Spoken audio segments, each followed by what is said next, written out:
Fue la línea divisoria de una ciudad y un modo de vida. Fue el telón de acero hecho de hormigón. Una barrera de 150 kilómetros que durante 28 años aprisionó a más de 1 millón de personas. Al menos 239 personas perdieron la vida al intentar cruzarla de todas las formas posibles. A continuación, el muro de Berlín.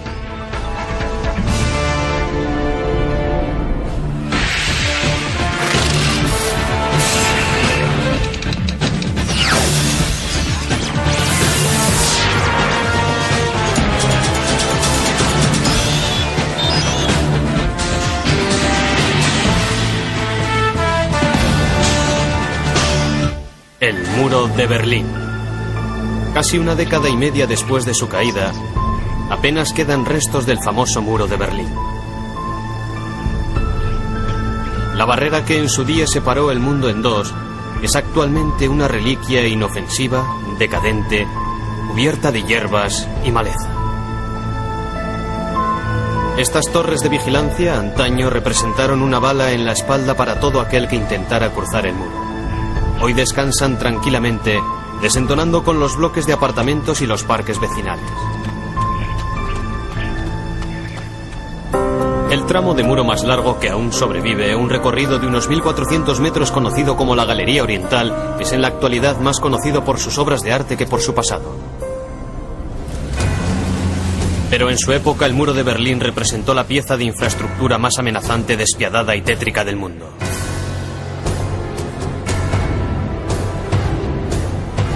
Esta fue la línea de la falla central de la Guerra Fría, la línea divisoria entre el comunismo y el capitalismo. Dos sistemas de nuestro tiempo, dominantes e irreconciliables entre sí.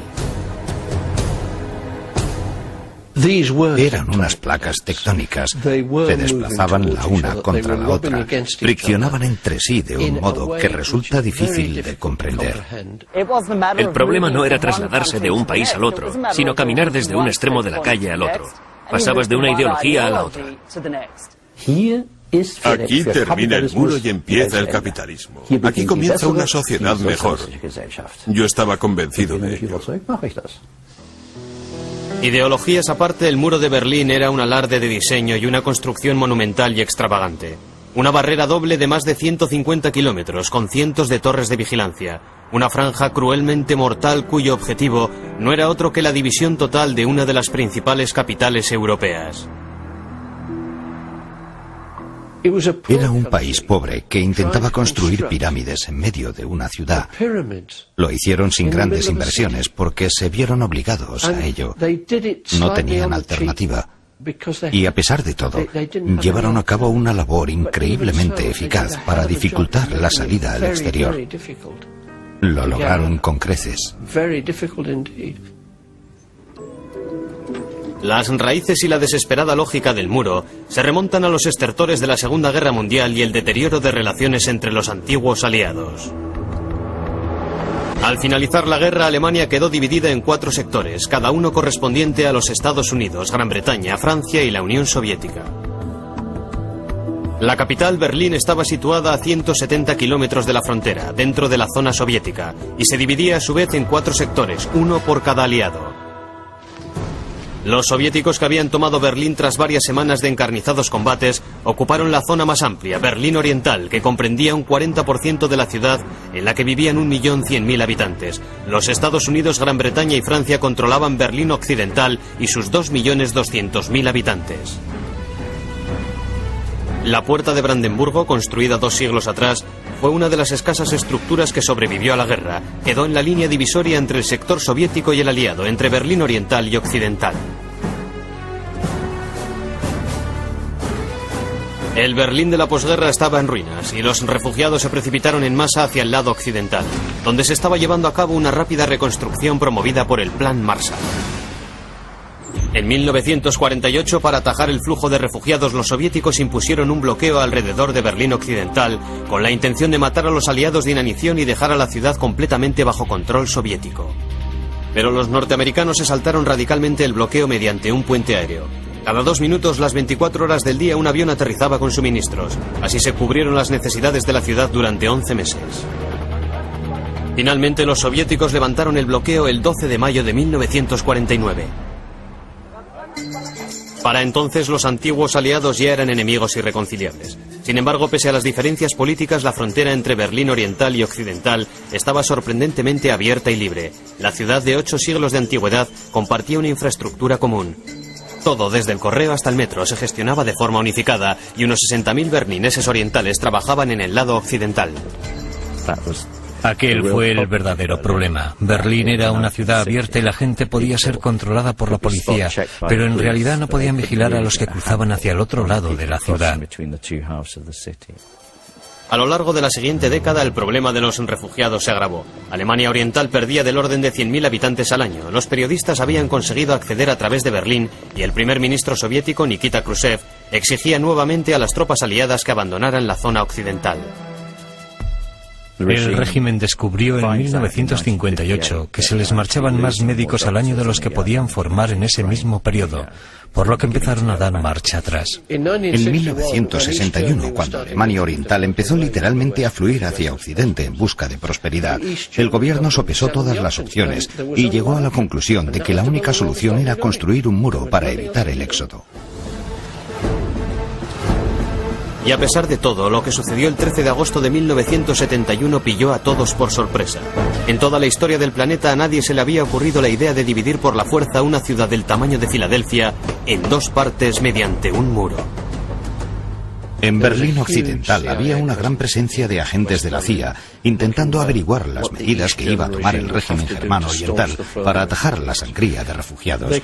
Llegaron a la conclusión de que dividir la ciudad era imposible, no entraba dentro de las opciones. Sencillamente no se podía coger una antigua capital europea, unificada y sólidamente estructurada, que llevaba cientos de años allí, y separarla a lo largo de todas sus líneas divisorias. Bautizada con la clave de muralla china por los alemanes orientales, la operación fue diseñada bajo el máximo secretismo para erigir una barrera de 42 kilómetros entre Berlín Oriental y Occidental y otra barrera de 120 kilómetros entre Berlín Occidental y Alemania del Este. A los extranjeros se les permitiría cruzar la frontera a través de un puñado de puestos de control, pero a los alemanes del Este, sobre todo a los berlineses, no. La operación, concebida por el presidente de Alemania Oriental, Walter Ulbricht, y aprobada por Khrushchev, fue ejecutada a medianoche de la madrugada del domingo para pillar a la ciudad con la guardia bajada. En el transcurso de 24 horas se había desplegado alambre de espino entre postes de hormigón a lo largo de 9 kilómetros de Berlín Central.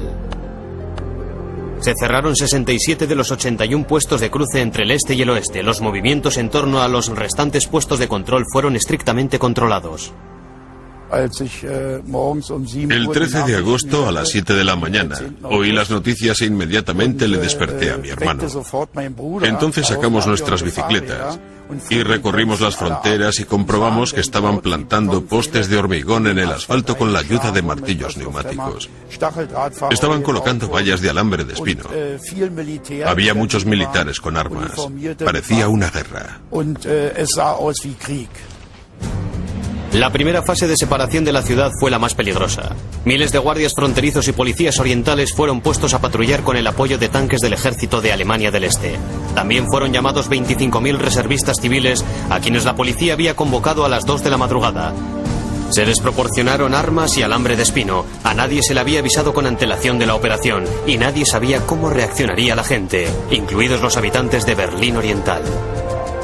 Si la gente se hubiera sublevado, si los soldados se hubieran plantado diciendo no estamos dispuestos a secundar esto, se habrían metido en un buen lío. Fue una maniobra a la desesperada. Nunca se había intentado algo así. Cuando quedó claro que no se produciría ningún levantamiento, los oficiales soviéticos y alemanes contuvieron la respiración ante una duda aún mayor. ¿Cómo reaccionaría Occidente, especialmente los Estados Unidos? En Berlín Occidental había una gran indignación. Hubo manifestaciones masivas y disturbios, pero lo que más les preocupaba a Ulbricht y Khrushchev era la respuesta de Norteamérica.